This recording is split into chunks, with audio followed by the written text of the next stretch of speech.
Hey everybody, Vince August here. So, being raised the son of Italian immigrants, I did not have access to the same things that a lot of kids had when they were growing up. The main thing I had no access to was fairy tales that a lot of parents would read their kids. Three Little Pigs, Little Red Riding Hood, Goldilocks, Mother Goose, all of those stories, and none of Dr. Seuss. I basically saw the Bugs Bunny version of those stories play out because that was my cartoon as a kid. My parents didn't read these stories to me because they couldn't read English. They were Italian. So I grew up things with like The Godfather and real life stories that were main tragedies that happened in Sicily as a kid. Now, over the years, I've become a lawyer. I have a background in film and entertainment. And I thought, what would it be like to read these stories today, and would my new view be slanted by the version of the story? You're talking about a law background, a film background, and just life in general. So this is going to be a series of me reading childhood stories and see if my views have been tainted by all of my life experience.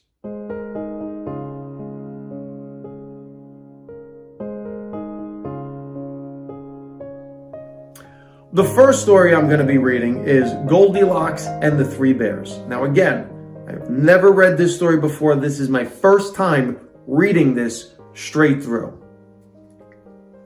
Once upon a time, there were three bears who lived together in a house of their own in a wood. One of them was a little wee bear, and one was a middle-sized bear, and the other was a great big bear. They each had a bowl for their porridge, a little bowl for the little wee bear, a middle-sized bowl for the middle-sized bear, and a great bowl for the great big bear. And they each had a chair to sit in, a little chair for the little wee bear, and the middle-sized chair for the middle-sized bear, and a great chair for the great big bear. And they each had a bed to sleep in a little bed for the little wee bear, a middle-sized bed for the middle-sized bear, and a great big bear for the great big bear. All right, listen, here's what we have here right off the bat. I can tell we have very sophisticated bears. Okay, you're talking about they have custom-made stuff here. Okay, I don't know what they wear for clothes, but I guarantee you, those bears are getting those clothes tailored to their bodies. If they're male bears, they're getting a suit made on them. Female bears, you're getting a seamstress building the dress for them. These are very sophisticated bears. Very classy, I'm going to say, right out of the gate. I kind of like these. We're talking upper echelon bears. Okay, I see where we're going. One day, after they had made porridge for their breakfast and poured it into their porridge bowls, they walked out into the wood while the porridge was cooling. And they might not burn their mouths by beginning too soon, for they were polite, well-brought-up bears. See, I didn't even have to read that far. You knew what we're dealing with here. These are high-class bears. Out of the gate, I'm liking this family. And they're a close-knit family. They're walking, they're doing things together. Loving this family. And while they were away, a little girl called Goldilocks, who lived at the other side of the wood and had been sent on an errand by her mother, passed by the house and looked in at the window. All right off the bat, we have a kid who's very easily distracted. She's sent on an errand and you're poking your nose into someone else's business, and how nosy is this bitch that she's looking into their house? I got a problem with Goldilocks, knowing nothing else about her. And then she peeped in at the keyhole, for she was not at a well-brought-up little girl. I called it. I saw it. Then seeing nobody in the house, she lifted the latch. The door was not fastened because the bears were good bears. Well, let me tell you right off the bat, we have breaking and entering. I don't care if the door's fastened or not. The fact that you have the latch down, she's breaking and entering. Okay. Because the bears were good bears who did nobody any harm, you could tell, high-end bears, and never suspected that anybody would harm them. Clearly, they live in the nice side of the woods, and this bitch is from the other side of the tracks. Okay. So Goldilocks opened up the door, went in, again, trespass, and well pleased she was when she saw the porridge on the table. Really. If she had been a well-brought-up little girl, she would have waited till the bears came home. No, if she was a well-brought-up little girl, she wouldn't have gone in the house to begin with. Okay. And then perhaps they would have asked her to breakfast. Knowing the bears, they probably would have. For they were good bears, a little rough or so, as the manner of bears is, but for all that very good nature and hospitable. Okay. But she was impudent, rude little girl, and so she set about helping herself. Okay, let me tell you something. When this story was written, the foresight of the person who wrote this story to write a story about this girl, who is clearly every girl in the 21st century on Instagram, TikTok. This is a selfish little bitch. I don't like her already. Okay. First, she tasted the porridge of the great big bear. Look at who's making herself comfortable. And that was too hot for her. Good. I hope she burnt her whole little mouth. Next, she tasted the porridge of the middle-sized bear. That was too cold for her. Oh, really? And then she went to the porridge of the little wee bear and tasted it, and that was neither too hot nor too cold, but just right. And she liked it so well, she ate it all up, every bit. Okay, so now she's literally taking food out of a kid's mouth. Listen to this kid. I can't even. Then Goldilocks, who was tired, for she had been catching butterflies instead of running an errand. So now she's catching butterflies, breaking it. She's doing everything but she was asked to do. Okay. Sat down in the chair of the great big bear, but it was too hard for her. And then she sat down in middle-sized bear, and that was too soft for her. You know what else about these chairs? They're not your fucking chairs. So I don't know why you're complaining that they're not good enough for you. But then she sat down in the chair of the little wee bear, and that was neither too hard nor too soft, but just right. She seated herself in it, and then she sat till the bottom of the chair. Listen to this. The bottom of the chair came out, and down she came plump on the ground. That made her very cross. Oh, did it make you very cross? You broke someone else's chair. For she was a bad-tempered little girl. Oh, my God. So we have breaking and entering, eating the food, trespass, property destruction. And mind you, she's in the woods. I can tell you right now, as a lawyer, you're going to get some suburban local judge and cops. They're going to throw the book at you. This is not one of your, blue cities where you have these liberal DAs throwing out charges. Oh, I can't wait to see what happens to this girl. Now being determined to rest. Oh, really? Are you tired? Goldilocks went upstairs into the bedchamber, going through bedrooms, okay? This is the type of thing. You ever have a party at your house and someone has the balls to go upstairs during a party at your house? This is this girl. This is the girl that comes to your house. The party's downstairs and she's checking out shit upstairs. Okay, where the bear slept. And first she laid her head laid down upon the bed of the great big bear, but that was too high at the head for her.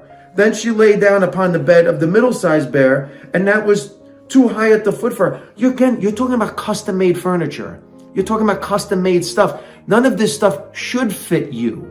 This is for them.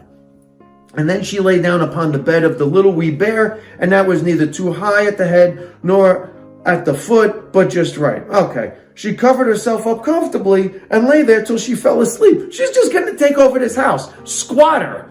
Out of the gate. Again, another legal issue. I hate that I'm tainted, but I'm tainted. Okay, so let's see. By this time, the three little bears at their porridge would be cool enough for them to eat it properly, so they came back home for breakfast. Now careless Goldilocks had left the spoon and the great big bear standing in the porridge. Somebody has been at my porridge. Yeah, wait until you see who, said the great big bear in his great gruff voice. Oh, now we're going to make him rough? Really? This classy bear? Then the middle-sized bear looked at his porridge, saw the spoon was standing, and it too. Somebody's been eating my porridge, said the middle-sized bear in a middle-sized voice. Okay, let me tell you, these bears might be Italian, because as a kid growing up, if you moved something slightly on the counter in my house, my mother knew somebody was in the house. My father. In fact, the rug was always vacuumed a certain way. She would see footprints. She would know who walked in the room. I have a feeling these bears might be Italian, that they're picking up on all this stuff. Then the little wee bear looked at his, and there was a spoon in the porridge bowl, but the porridge was all gone. Yeah, guess who made herself comfortable? Somebody has been my porridge and has eaten all up, said the little wee bear in his little wee voice. Can you imagine? Can you imagine somebody ate your kid's food? Just imagine. Okay. I'm already upset for this bear. This poor little bear. They just went for a walk, let the food cool off. Now the bear doesn't have any food. Okay. Upon this, the three bears, seeing that one had entered in their house and eaten the little wee bear's breakfast, began to look around. Now, careless Goldilocks had not put the hard cushion straight when she rose from the chair in the great big bear. You think that you have a problem with that chair? Wait until you get to the next one. Somebody's been sitting in my chair, said the great big bear in his rough, gruff voice. And careless Goldilocks had squatted down on a soft cushion, a middle-sized bear. So that one said, somebody's been sitting in my chair, said the middle-sized bear in a middle-sized voice. Somebody's been sitting in my chair and has sat at the bottom right through, said the little wee bear. Yeah, no food, broken chair. Again, imagine this is your kid and someone's breaking all of your kid's shit, eating all your kid's food. What are you going to do to Goldilocks? Oh my God, I hope she gets hers. Again, I have no idea how this is going to end. I hope she gets hers. Then the three bears thought they'd better make further search in case it was a burglar. So they went upstairs into the bedchamber. Now Goldilocks had pulled the pillow of the great big bear out of its place. Somebody's been sleeping in my bed, said the great big bear in a great rough, gruff voice. And Goldilocks had pulled the bolster of the middle-sized bear out of its place. Somebody's been lying in my bed, said the middle-sized bear in a middle-sized voice. But when the little wee bear came to look at his bed, there was the bolster in its place, and the pillow was in its place upon the bolster, and upon the pillow, there was Goldilocks' head. And she's sleeping. This couldn't go any better for these bears. I mean, literally, they don't even need to put chloroform on a rag and knock her out. She's already knocked out, which was it. For she had no business there. Yeah, she had no business there. That's the line that they wrote. Okay, so everyone knows this. Good. Somebody's been sleeping in my bed, and there she is, said the little bear in his little wee voice. Now, Goldilocks had heard in the sleep the great rough, gruff voice of the great big bear, but she was so fast asleep that it was no more to her than roaring of the wind or rumbling of the thunder. Can you imagine? You're about to get the lightning with the thunder. And she had heard the middle-sized voice of the middle-sized bear, but only as if she heard someone speaking in a dream. You're about to have a nightmare. But when she heard the little wee voice of the little wee bear, it was so sharp and so shrill that it awakened her at once. Up she started. Okay, here we go. And when she saw the three bears on the side of the bed, she tumbled herself out at the other and ran to the window. Now, the window was open because the bears, like good, tidy bears as they were, always open their bedchamber window, and they got up in the morning. Oh, my God, this is good. So naughty, frightened little Goldilocks jumped, and whether she broke her neck in the fall, or ran into the wood and was lost there, or found her way out of the wood and got whipped for being a bad girl and playing truant, no one can say. This story couldn't end any better than this. But the three bears never saw anything more of her. How much do I love the end of this story, that no one saw any more of her. Listen, I love this. She fell out of the window, broke her neck. No one saw. The bears whacked her as she deserved to be whacked.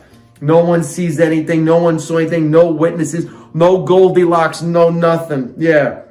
Mother came around. Yeah, I wonder if the mother's looking for. This is a John Benet Ramsey. This is the John Benet Ramsey story. That the chick fell out the window. No one knows what. Oh my God! Look, where is she? She's gone. She died. Oh my God! What a great story. I'm telling you, these bears are Italian. They should call this Le Tre Orso, the three Italian bears, because they're good. Anyway, all right. So that's my first story, and I have to tell you, I'm pretty impressed. I'm liking these stories. You know what? In fact, next week, we're going to do the Three Little Pigs. Not about cops. It's about actual pigs. So it's not like, it's not a derogatory term. This is a story about three little pigs, apparently, and we're going to find out what happens with them. Tune in next time on Vince August Reads Fairy Tale Rhymes.